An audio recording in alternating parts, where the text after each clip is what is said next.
Hey guys, आज हम बात करेंगे आभास राणा के बारे में, जो कि सिर्फ एक 16 साल का बच्चा है। तो मैं आ गया हूँ आभास राणा से मिलने। दी आर्म रेसलिंग चैंपियन सिर्फ और सिर्फ 16 साल के 11 स्टैंडर्ड में पढ़ते हैं। और आभास राणा ने सिर्फ 16 साल की उम्र में सारे आर्म रेसलर्स की नाक में दम कर रखा। आभास राणा की हाइट 6 फीट है और 104 केजी का उनका वेट है। और ऑब्वियसली जब वो आर्म रेसलर है तो उनको अपनी स्ट्रेंथ पर काम करना होता है, ना कि अपनी दिखाने वाली बॉडी में। तो आप लोग ये ना बोलें कि इसकी तो बॉडी भी नहीं है, इसके ऊपर क्यों वीडियो बना रहा है।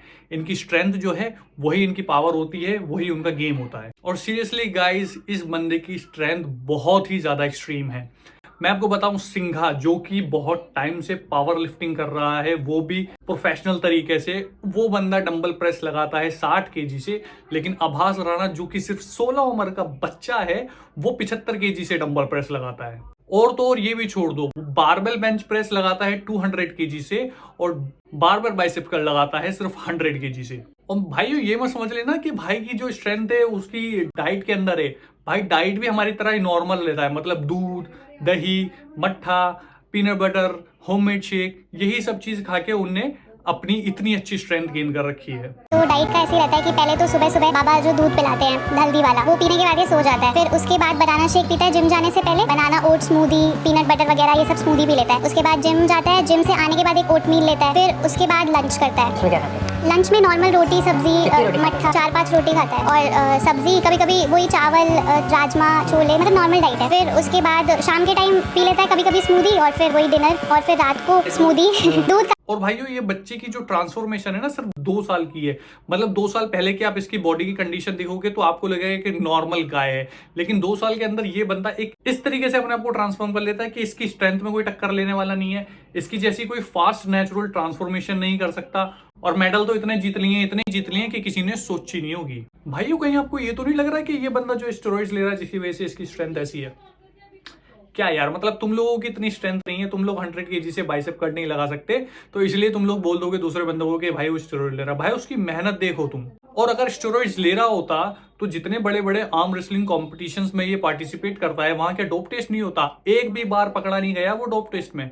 तो आप कैसे कह सकते हो किसी को स्टेरॉइड? आवाज तुम्हें तो सुनने में बहुत आता होगा कि यार स्टेरॉइड्स लिए हुए हैं, ऐसा क्या हो सकता है, इतनी उम्र में ऐसी हाइट, ऐसी दाढ़ी, इतनी बॉडी, तो बहुत सुनने को मिलता होगा तुम्हें। बहुत सुनने को मिलता है कि ऐसे कोई वर्ल्ड चैंपियन नहीं बन सकता इतनी कम उम्र में, इतनी कम उम्र में दाढ़ी आ गई। ऐसे कमेंट भी आते हैं बहुत। कैसे डील करते हो तुम कमेंट्स? मैं तो इग्नोर ही करता हूँ, पर घर वालों को काफ़ी वो पड़ता है फ़र्क उनसे कमेंट से। आपको पड़ता है फर्क अंकल जो लोग कमेंट करते हैं? हाँ, मैं तो सोचता हूँ, कई दफे कहता भी हूँ, अरे मैंने कहा ये क्या लिख रहे हैं इसमें। इसका तो टेस्ट हुआ था वहाँ बाकायदा, वर्ल्ड चैंपियन जब ये बना तो इसका वो कौन सा टेस्ट होता है, डोप टेस्ट। डोप टेस्ट हुआ बाकायदा, तो कुछ नहीं लिया इसने। आओ रेड फ्लैग गिनवाता हूँ भाई सबके। भाई ने 1.5 से 2 साल के अंदर बॉडी की ट्रांसफॉर्मेशन कुछ इस तरीके से कर दी जैसे भाई कोई बोना हो।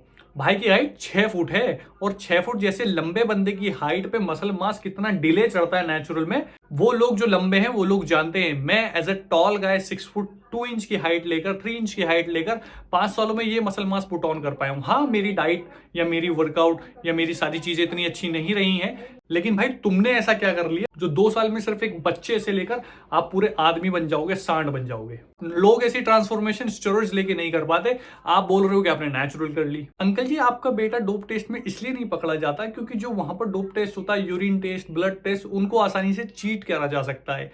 जैसे कि मैं बताऊं, आज की डेट में बॉडी बिल्डिंग में जो नेचुरल कॉम्पिटिशन्स होते हैं वहां पर लोग स्टेरॉइड्स लेके बॉडी बना लेते हैं और 6-7 महीने जो है ऑफ साइकिल होने के बाद कॉम्पीट कर लेते हैं, जो वहां पर उनका कोई कंपाउंड पकड़ा ही नहीं जाता है क्योंकि ब्लड से सारा ड्रग निकल चुका होता है। इसी तरीके से आर्म रेसलिंग कंपटीशन में भी जो डोप टेस्ट होते हैं उनको भी चीट करना बहुत आसान है। अगर कोई 6 महीने के लिए साइकिल चलाना छोड़ देगा तो उसकी इतनी ज्यादा स्ट्रेंथ नहीं गिर जाएगी और तभी ये लोग कॉम्पिटिशन्स लड़ते हैं। और मैं तो बताऊं, ब्लड टेस्ट को तो बहुत ही आसान है पास करना। अगर बंदा स्मॉल डोजेस ले रहा होगा ना तो बंदा पकड़ भी नहीं पाएगा ब्लड टेस्ट से। अगर असलियत में कराना है तो GCMS टेस्ट कराओ, जिसमें आप पकड़ सकते हो बंदे को कि इसने स्टेरॉइड्स लिए हैं या नहीं। वो भी 5000 बैन सब्सटेंस जो है वाडा की तरफ से, उन सभी की जांच होनी चाहिए। तो it is very difficult to prove someone कि भाई किसी ने स्टेरॉइड्स लिए हैं या नहीं लिए रिटर्न में। और सबसे ज्यादा बड़ा प्रूफ है इसकी स्ट्रेंथ। भाई 2 साल में ऐसी कौन सी स्ट्रेंथ गेन कर ली तुमने कि तुम 200 केजी की बेंच प्रेस मारने लग गए, कि तुम 100 केजी की बाइसेप कर्ल मारने लग गए। और ऐसा कैसे सोच लेते हो कि लोग दूसरे जो हैं दिमाग से अपाइज बैठे हैं जो इन सब चीजों पे यकीन कर लेंगे और आपको नेचुरल समझेंगे? भाई ये 16 साल का बच्चा इतनी ज्यादा स्ट्रेंथ दिखा रहा है, जो कि एक एक्सपीरियंस पावर लिफ्टर को भी अचीव करना मुश्किल होता है। तो आप ही मुझे बताओ कि क्या कोई नेचुरली इतनी ज्यादा स्ट्रेंथ गेन कर सकता है सिर्फ 2 साल के एक्सपीरियंस पे? आप लोग शायद यकीन कर लो, मैं यकीन नहीं करने वाला। इवन अगर ये बंदा मुझे अपनी नस काट के भी दिखाएगा ना और बोलेगा कि भाई मैं नेचुरल हूं, तो भी मेरी तरफ से ना ही आएगा। भाई तू 16 साल का है ना, जितनी तेरी एज है ना उतने ही साल का लोग एक्सपीरियंस लेके बैठे हैं और फिर भी 200 kg की बेंच प्रेस नहीं कर पाते लोग। तो think before you speak that you are natural. तो गाइज आज की वीडियो के लिए इतना ही। आई होप वीडियो आपको पसंद आया होगा और जो मैंने रेड फ्लैग गिनाए वो भी ज्यादा अच्छे लगे होंगे। आई नो, मैं जानता हूं ये वीडियो थोड़ा डिले आया है और अभी रेगुलर वीडियोस आने वाले हैं। अगर आपको भी कोई रेड फ्लैग लगता है आभास राणा के अंदर तो मुझे कमेंट करके बताओ, ताकि लोगों के बीच में और अवेयरनेस फैले और लोग नेचुरल की और रियलिस्टिक गोल बनाकर चलें। आज की वीडियो के लिए इतना ही। मैं मिलता हूं आपसे कल की वीडियो में, तब तक के लिए गुड बाय।